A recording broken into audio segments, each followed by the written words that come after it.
Hindi cinema ने अपने 100 सालों के इतिहास में ऐसे कई अजीम सितारों को पहचान दी जिन्होंने अपनी अदाकारी से केवल हिंदुस्तान में नहीं बल्कि पूरी दुनिया में अपनी छाप छोड़ी। लेकिन सिने जगत के कुछ नाम ऐसे भी हैं जिन्होंने अपने अभिनय से ही नहीं बल्कि अपनी खूबसूरती से भी पूरी दुनिया को अपना कायल बना दिया।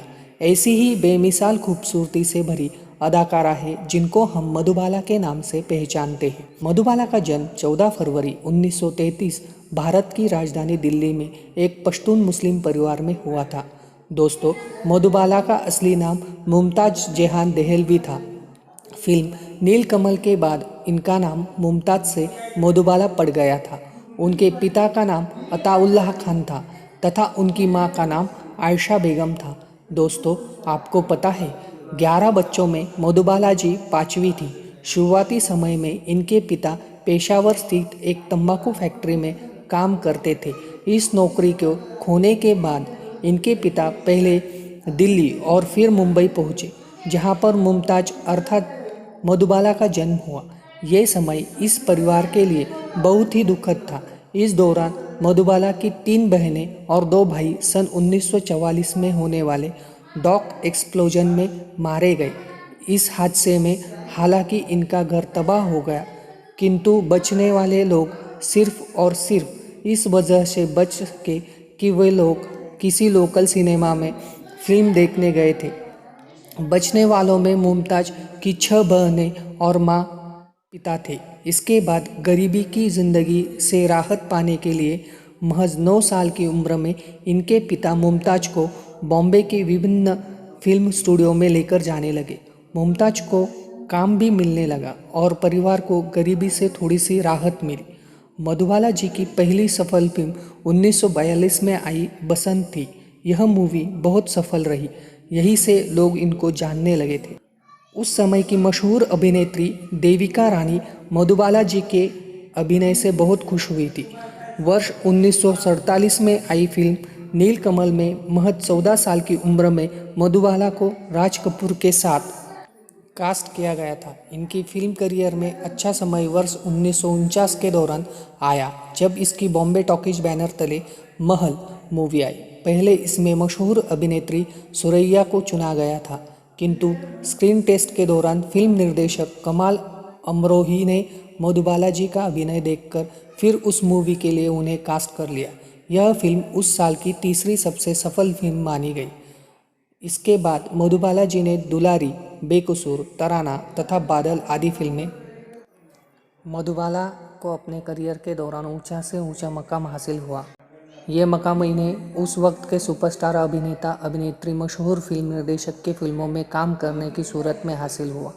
सन 1955 में मधुबाला जी ने नाता तथा 1960 में आई फिल्म महलों के ख्वाब में निर्माता के साथ अदाकारी का भी काम किया।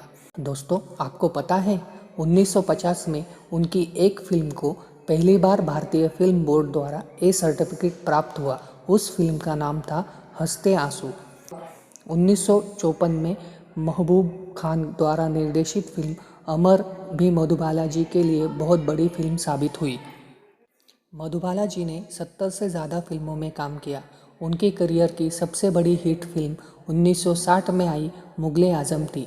1955 में श्रीमान श्रीमती 55, फिर 1958 में आई चलती का नाम गाड़ी। इस फिल्म में उन्होंने किशोर कुमार के साथ काम किया। 1960 में उन्होंने 2 फिल्मों में काम किया, एक बरसात की रात और दूसरी फिल्म तराना। फिल्म मुगले आजम मधुबाला की ज़िंदगी की सबसे बड़ी फिल्म मानी जाती है। जो ज़बान उनके सामने मोहब्बत इकरार तक न कर सकी, वो इनकार कैसे करेगी। इस फिल्म में इन्होंने अनारकली की यादगार भूमिका निभाई है। इस फिल्म ने मधुबाला को पूरी तरह से अभिनय में ढलने का मौका दिया। दोस्तों, आपको पता है इस फिल्म के दौरान मधुबाला जी का स्वास्थ्य लगातार बिगड़ रहा था। इसका कारण ये भी हो सकता है शूटिंग के लिए उन्हें लगातार जंजीरों में लंबे समय तक बंधा रहना पड़ता था और इस दौरान उन्हें पूरे मेकअप में होना पड़ता था। ऐसा माना जाता है शायद इसी वजह से इनकी तबीयत लगातार बिगड़ती रही, किंतु मधुबाला के परिश्रम और लगन की वजह से फिल्म बनने में किसी तरह की रुकावट नहीं आई। यह फिल्म 1960 में मंजरे आम पर आई। ये फिल्म अब तक की सबसे अधिक पैसे कमाने वाली फिल्म साबित हुई। ये रिकॉर्ड लगभग 15 सालों तक कायम रहा। दोस्तों, दिलीप कुमार और मधुबाला की प्रेम कहानी का भी एक किस्सा है। दिलीप कुमार और मधुबाला पहली बार सन 1944 में बन रही फिल्म ज्वार भाटा के सेट पर एक दूसरे से मिले। इन दोनों के बीच रिश्ते की शुरुआत फिल्म तराना करते हुए हुई। ये रिश्ता धीरे धीरे मजबूत हो रहा था और एक समय ऐसा भी आया कि दोनों ने एक साथ ईद भी मनाई। किंतु मधुबाला के पिता को ये रिश्ता मंजूर नहीं था।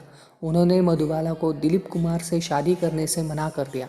मधुबाला अपने पिता के प्रति बहुत आज्ञाकारी थी और आखिर में ये रिश्ता परवान नहीं चढ़ सका।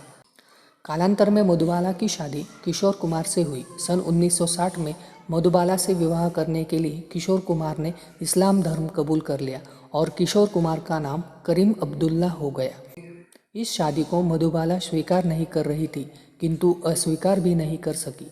साथ ही इसी समय मधुबाला को एक भयानक रोग ने जकड़ लिया। शादी के बाद इस रोग के इलाज के लिए दोनों लंदन गए। वहाँ डॉक्टर ने मधुबाला के हाल को देखते हुए कहा कि मधुबाला अब ज़्यादा से ज़्यादा 2 सालों तक बच सकती है। लगातार मेडिकल जांच से पता लगा कि मधुबाला के दिल में एक छेद है। इस रोग को हालांकि फिल्म इंडस्ट्री से छुपा कर रखा गया। इस रोग की वजह से उनके बदन में खून की मात्रा बढ़ती जा रही थी और अतिरिक्त खून उनकी नाक और मुंह से बाहर आने लगता था। डॉक्टर भी इस रोग के आगे हार गए और ये भी कहा गया कि यदि उनका ऑपरेशन भी किया गया तो भी वो 1 साल से अधिक समय तक जिंदा नहीं रह पाएंगे। इस दौरान मधुबाला जी को अभिनय छोड़ना पड़ा। इसके बाद मधुबाला जी ने निर्देशन का रास्ता चुना। साल 1969 में मधुबाला जी ने फर्ज और इश्क नाम की फिल्म का निर्देशन करना चाहा, किंतु ये फिल्म बन नहीं पाई और इसी वर्ष 23 फरवरी 1969 को अपना 36वां जन्मदिन मना लेने के 9 दिन बाद उन्होंने इस दुनिया को अलविदा कहा। दोस्तों, अगर आपको मेरा वीडियो पसंद आया हो तो मेरे चैनल को लाइक और सब्सक्राइब करो। धन्यवाद।